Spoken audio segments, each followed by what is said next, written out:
श्री गुरुवे नमः। आज की युवा के लिए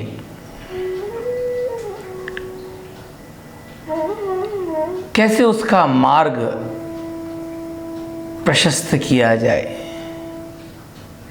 कैसे आज के युवा के जीवन में आने वाली संभावित जितनी भी बाधाएं हैं जो पहले उसके मन में पैदा होती हैं, बाद में उन पर वो रिएक्ट करता है, कैसे हम उसके इस क्रम को सही कर पाएं। क्योंकि समस्या है कि आज का युवा, उसको दिशा नहीं दी गई है, बताया नहीं गया है, he is not fully informed.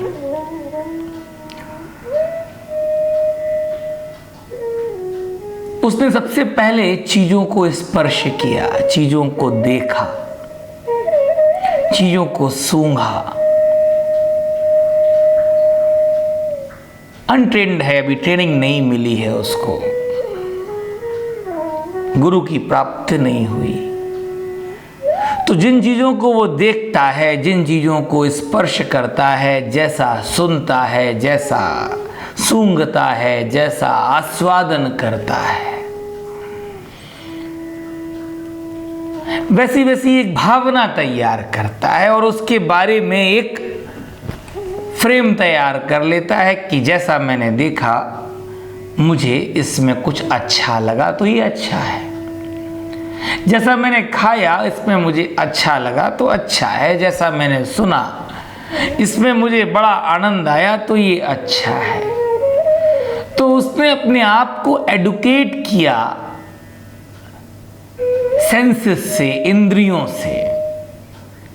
उसकी जो प्रथम अनुभूति हुई इंद्रियों से, जिनसे वो देखता था, सुनता है, स्पर्श करता है, महसूस करता है, और फिर निर्णय कर लेता है कि ये मेरे लिए अच्छा है और ये मेरे लिए बुरा है, ये प्रिय है और ये अप्रिय है। इस निर्णय को वो मन को बताता है। मन इस निर्णय को पहुंचाती है बुद्धि तक, और बुद्धि, इंद्रियों ने जो देखा, सुना, समझा, जो जाना, वो निर्णय मन तक आया और मन ने संकल्प किया, मन ने उसका निर्णय बनाया, मन ने उस चीज के पीछे प्रीति की, उस चीज को चाहा, मन ने उसकी इच्छा बनाई कि ये मुझे प्राप्त होना चाहिए, ये चीज बड़ी अच्छी है। और बुद्धि ने उस पर मोहर लगा दी कि हाँ, तुमको यही करना चाहिए। अब मैं तुमको बताता हूं कि तुम्हें ये कैसे चीज प्राप्त होगी। मित्रों, this is the problem of today's youth, that he is deciding first his feeling is coming from his interaction of his senses with the matter. वो अपने सेंसेस से मैटर का अनुभव कर रहा है। यही समस्या है। दिस इज द पॉइंट, यही वो बिंदु है जहां पर हमने युवा को बताना है कि तुम उल्टा रास्ता अपना रहे हो। तुम्हारा रास्ता अदरवाइज होना चाहिए।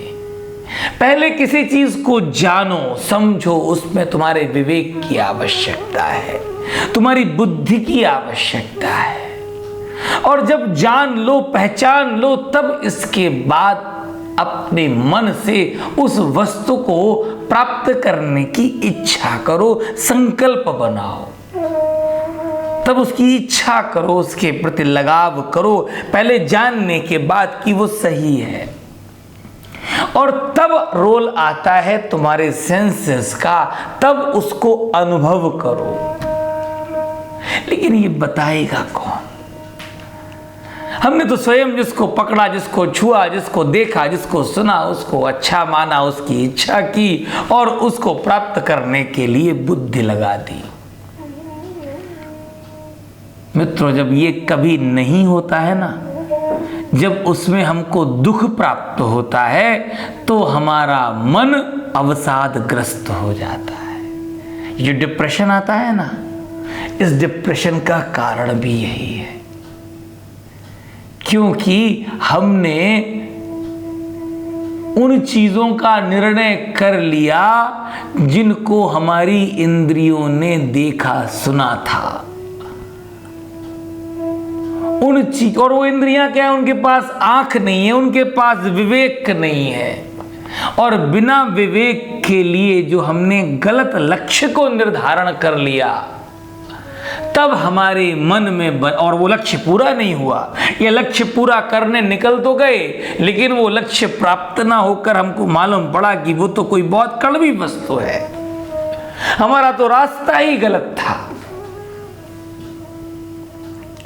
उस अवस्था में हमारे पास विकल्प नहीं रहता है पीछे लौटने का। आगे बढ़ सकते नहीं हम, आगे भी खतरा है और पीछे भी खतरा है। फिर हमारी अवस्था, हमारी मनोदशा पहुंच जाती है अवसाद में। उसी को कहते हैं डिप्रेशन। और उसी में कोई कोई व्यक्ति हार मान जाता है और अपने साथ कोई अनहोनी कर बैठता है। This was the topic which we have discussed in our last video. अब इसी को मैं आगे बढ़ाऊं तो इस समस्या का हल है उस संवाद में, जिस संवाद को भगवान श्री कृष्ण ने हजारों साल आगे का लक्ष्य करके, कि हजारों आने वाले वर्षों तक युवा बार बार गलतियां करेगा और एक ऐसे डेड एंड पर पहुंच जाएगा जहां पर उसकी बुद्धि मारी जाएगी, वह किम कर्तव्य विमूढ़ हो जाएगा। तब श्री कृष्ण भगवान ने सहारा लिया अर्जुन का। अर्जुन को जितना भी गीता का उपदेश किया है, इस उपदेश को वो पहले भी कभी किसी अवसर पर अर्जुन को समझा सकते थे, अर्जुन का मोह दूर कर सकते थे। लेकिन फिर विशेषता है भगवान की करुणा की। भगवान ने एक रियल टाइम सिचुएशन को चूज किया, एक कठिनतम समय, जिस समय पर सामने कौन है? आपके शत्रु हथियार लिए खड़े हुए हैं, उनके मन में आपसे लड़ने के लिए पूरा संकल्प है, वो आपको आशीर्वाद भी नहीं दे सकते कि आप विजय प्राप्त कर लें। और वो है कौन? है आपके संबंधी। भगवान अर्जुन के द्वारा उस रियल सिचुएशन में अर्जुन के मोह की, अर्जुन का जो कॉन्सेप्ट है जीवन के बारे में, उसकी परीक्षा कर रहे हैं कि अर्जुन वास्तव में कितना समझता है। बस यहां पर एक जो बहुत उत्तम बात है कि अर्जुन के पास में उनका जो शिक्षक है, उनका जो गुरु है, वो उनका सारथी, वो सारथी नहीं है केवल, वो उनकी बुद्धि को निर्देशित करने वाला परमात्मा उनका सारथी बनकर बैठा हुआ है। अर्जुन उन्हीं की शरण लेते हैं। आगे अगले वीडियो में आपको इसी क्रम में मैं और विस्तार से बताऊंगा। धन्यवाद।